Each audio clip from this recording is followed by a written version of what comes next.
Y'all calling me a hoe because I'm wearing little ass clothes and I ain't never even, I'm a whole virgin, you know? So I never was worried about that. You a virgin? Not now. I was. I'm like, that. So you The lying hell? on OnlyFans? What you doing on OnlyFans? I'm talking about back then. In my youth. Okay. What kind of what's a dick size like? Is it this? Is it like this? I don't measure that shit. You don't measure? What pleasure you? Do you like big penis? Do you like medium? Like what's your medium? She was gasping for air, her breath shallow and labored, machines beeping wildly in the background. A 26-year-old woman, whose dreams had once seemed limitless, was now fighting for her life in a sterile hospital room in Dallas. Standing beside her was her boyfriend, his phone raised high as he live-streamed the moment to thousands of followers, desperately pleading, "Everybody pray for Jay. Pray." But for Channing Nicole Larry, known to her millions of fans as enchanting, the battle had already begun to slip away. The combination of painkillers and tranquilizers coursing through her veins was too much for her body to withstand. Just 2 short years before, she was serving pancakes at an IHOP in Fort Worth, Texas, dreaming of something bigger. A far cry from the fame she would later find. She had an ordinary job, but extraordinary aspirations. Fast forward to now, and she was a rising star in the rap game, collaborating with industry giants like Gucci Mane and attracting millions of streams across platforms. She had made it. The dream that small-town girls like her could only hope for was now her reality. But no one ever told her the cost of that dream. The pills that started as an occasional escape, a way to calm her nerves and cope with the constant pressure, had become an addiction. What began as a way to survive the sleepless nights and constant grind of the industry slowly took over her life. Channing's rise to stardom wasn't just built on talent. It was built on a dangerous cocktail of fame, pressure, and substances that promised relief but delivered destruction. Her boyfriend, Johnny, also her manager, had always been by her side. He'd molded her career, guided her through every stage, and shared her victories. Or at least, that's how he saw it. Johnny had created Enchanting, a persona that people across the world adored. "If I didn't exist, she wouldn't exist," he would later say. But was he her savior, or was he the architect of her undoing? For those final 4 days, Channing fought to get clean. She wanted to escape the chains of addiction, to reclaim control over her life. She tried desperately to hide from the substances that had once offered her solace. But the withdrawal symptoms were too much. Tremors, nausea, and anxiety felt like an endless battle. It was a fight that she couldn't win alone. Johnny and her team watched helplessly as she struggled, hoping that this time she would finally overcome it. But what nobody tells you about addiction is that it doesn't let go easily. Even when you think you've won, it finds its way back in. And then there's the question that haunts everyone who loved her. Was it really just an overdose? Or was there something more? Something darker lurking in the background? Did the people closest to her fail her when she needed them the most? As we go deeper into this heartbreaking story, I want to ask you, have you ever trusted someone who claimed to have your best interests at heart, only to find out they were the ones who led you down the wrong path? Think about it. The people we trust the most, the ones who promise to lift us up, can sometimes be the ones who drag us down. Drop your thoughts in the comments below, because Channing's story will make you question everything about loyalty, love, and the true cost of chasing your dreams. Channing Nicole Larry's life began far from the bright lights of fame. She was born on October 9th, 1997, in Hanau, Germany, her family stationed there due to her father's military service. But the family moved often, Germany, Georgia, and eventually Fort Worth, Texas, where Channing found her footing.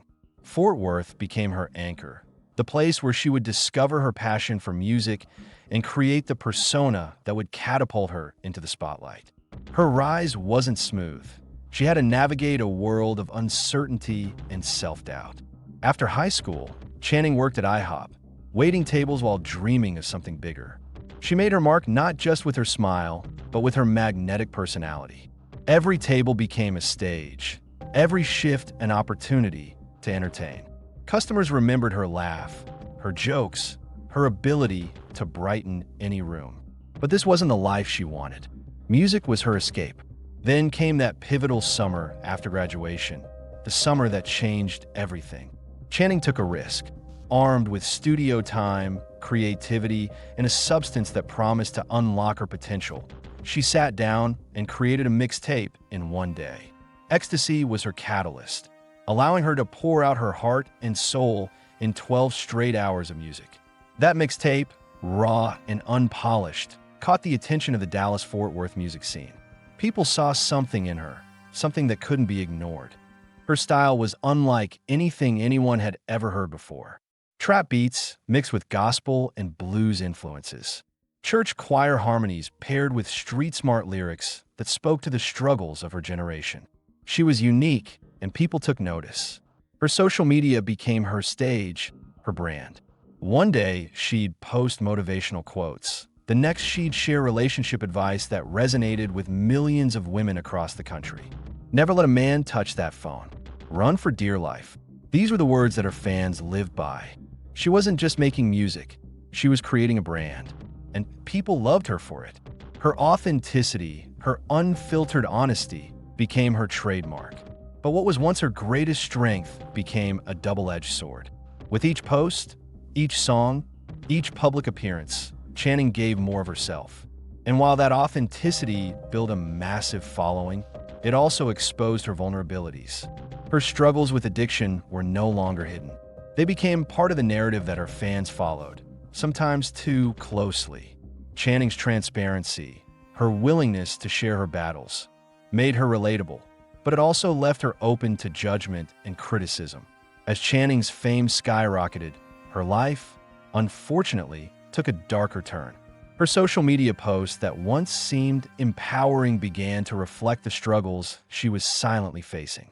The fame, the pressure, the constant grind, it all began to take its toll. She had achieved the dream many only fantasize about, but success came with a price tag no one warned her about.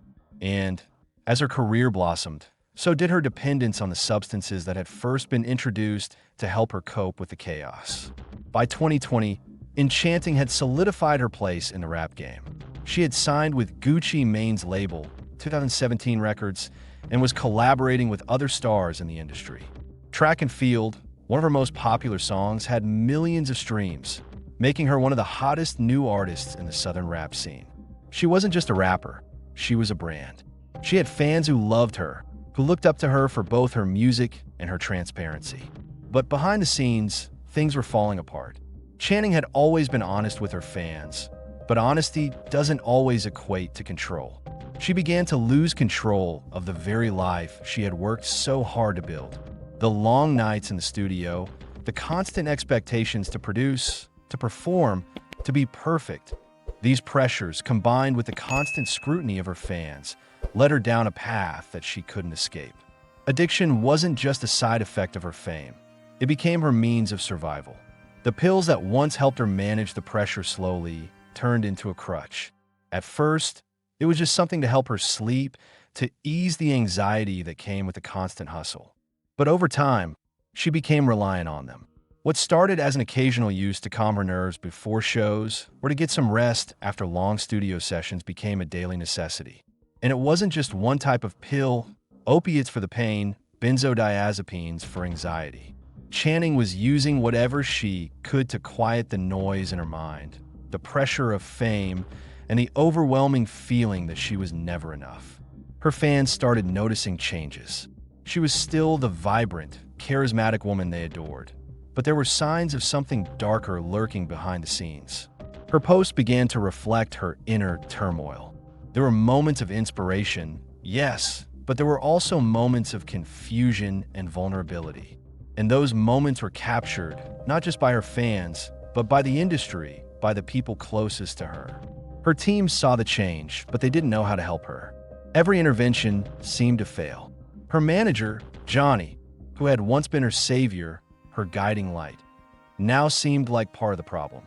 He had been the one to mold her career, to build her brand, but now it seemed like he was also part of the force driving her further into the depths of addiction. Johnny had been more than just a manager. He had been her boyfriend.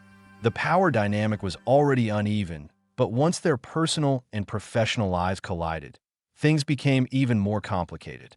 He controlled every aspect of her career, from her music to her social media.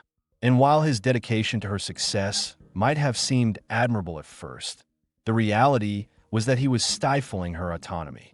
Channing's career was no longer just hers. It was Johnny's creation, and she was the face of it. She was the voice, and that's all she would ever be in Johnny's eyes. At some point, Johnny's control over her public persona began to bleed into their personal relationship. The couple's relationship, which had always seemed like the perfect love story to fans, was now far more toxic than anyone could have imagined. Johnny was not just her manager.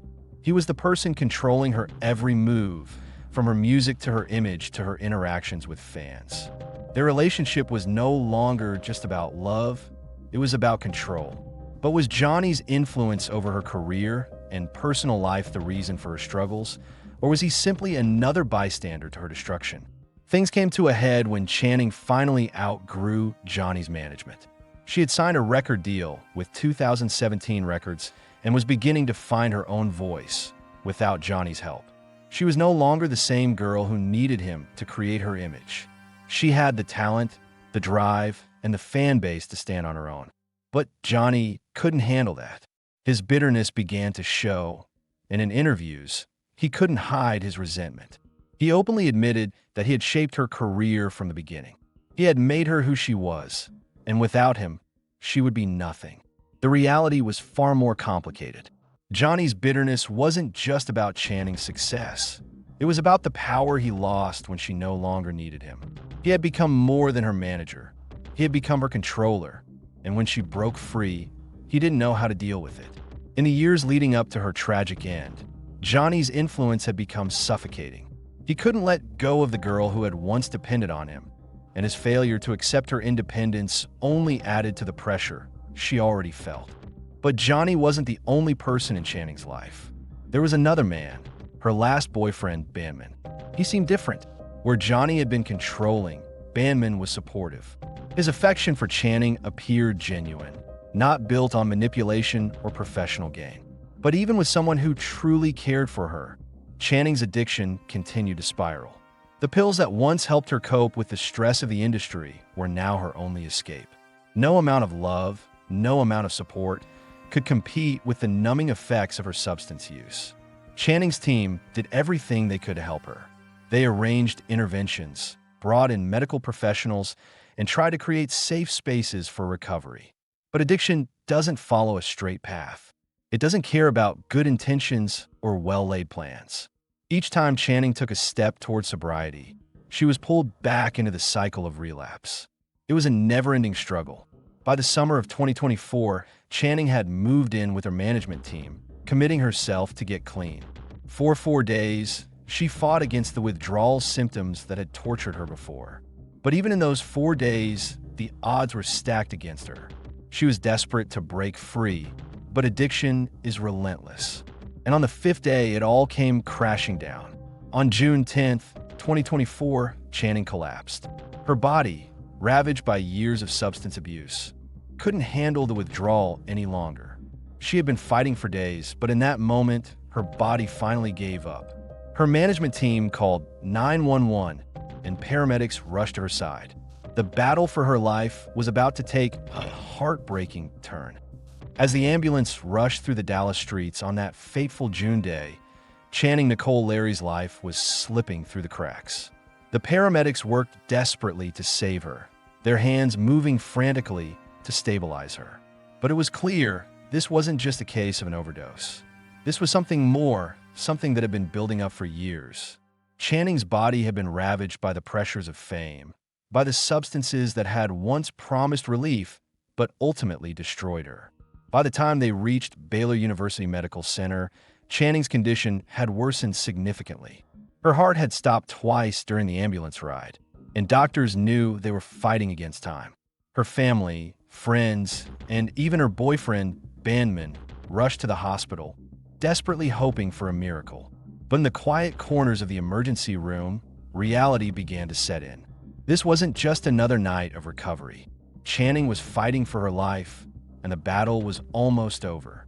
Motion God, bandman, posted a message on social media at 1:45 p.m. that day, praying for Channing's survival. "Pray for my baby. She needs all the prayers right now." Fans, many of whom had followed her career since the early days, began to share the post, hoping for a miracle. But inside that hospital room, Channing's body was failing. By 3 p.m., she was placed on life support.